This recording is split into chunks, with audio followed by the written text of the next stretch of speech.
வணக்கம் நண்பர்களே. அம்மா அப்பா தாத்தா பாட்டி முன்னோர்களுடைய படங்களை நம்ம வீட்டில் சாமி படத்தில் சாமி கும்பிட்ற ரூமில் வைக்கலாமா, அல்லது வீட்டில் எந்த பக்கத்தில் வச்சுக்கலாம், எங்கே மாட்டலாம், இப்படிங்கிற சந்தேகம்லாம் நமக்கு நிறையவே இருக்குது. பொதுவாக முன்னோர்கள் தெய்வத்துக்கு சமம். நமக்கு உண்ண உணவு கொடுத்தவங்க, உடை கொடுத்தவங்க, நம்மளை வாழ வச்சவங்க, வாரிசுகளை உருவாக்குனவங்க, நாம் இருக்கிறதுக்கு காரணமாக இருந்தவங்க. பெரும்பாலும் நிறைய இடத்துல பார்த்துருப்பீங்க, பெரிய ஹாஸ்பிட்டல் பெரிய நிறுவனங்கள் எல்லாம் அவங்களுடைய முன்னோர்களுடைய படம் கிடக்கும். நீங்கள் இப்போ இருக்கக்கூடிய பெரிய பேங்கை உருவாக்கினவங்க, நிறுவனங்களை உருவாக்கினவங்களாம் பார்த்தீங்கன்னா அந்த நிறுவனத்துடைய அலுவலகத்திலேயே கிடக்கும் அந்த படம். ஏன்னா அவங்க தான் இது உருவாக்கி கொடுத்து போனாங்கன்னு அவங்கள தான் கும்பிடுவாங்க.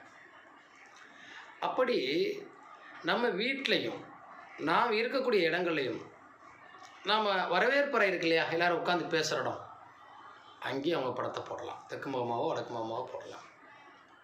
வாழ்ந்து முடித்தவர்கள் தானே அவங்க, தெய்வத்துக்கு சமம் தானே, அவங்களுடைய ஆசீர்வாதம் நமக்கு கிடைக்கும். ஏதாவது ஒன்று பேசுங்கிற போது நம்ம முன்னோடைய படங்கள் இருந்தால் நினச்சி கும்பிட்டு எனக்கு நல்லா நடக்கணும் அப்படின்னு வேண்டிட்டு போகலாம். சாப்பிடும்போது அவங்களுக்கு நன்றி சொல்லிட்டு சாப்பிடலாம். எல்லா விஷயமும் அதில் இருக்குது. அதுக்காகத்தான் பெரிய ஆளுங்க, அப்போ உள்ள பெரிய பெரிய ஆளுங்க இருந்த இடங்கள்லாம் பார்த்தீங்கன்னா அவங்க முன்னோர்கள் படம் அந்த வரவேற்புறையில் கிடைக்கும். நீங்கள் பார்த்துருப்பீங்க. இது தவறானா இல்லை, போட்டுக்கலாம். சாமி படத்தோடு வச்சு கும்பிடலாமா? வேண்டாம். ஏன்னா அது சாமிங்கிறது ஒரு பக்கத்தில் வச்சுருக்கோம், அது தெய்வத்தையும் நம்ம கும்பிட்றோம். இதை விட நம்முடைய அம்மா அப்பா நமக்கு முக்கியங்கிறோம். மாதா பிதா குரு தெய்வம்னா.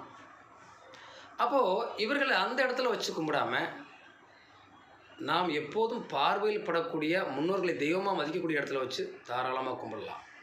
வாழ்த்துக்கள். வாழ்க வளமுடன்.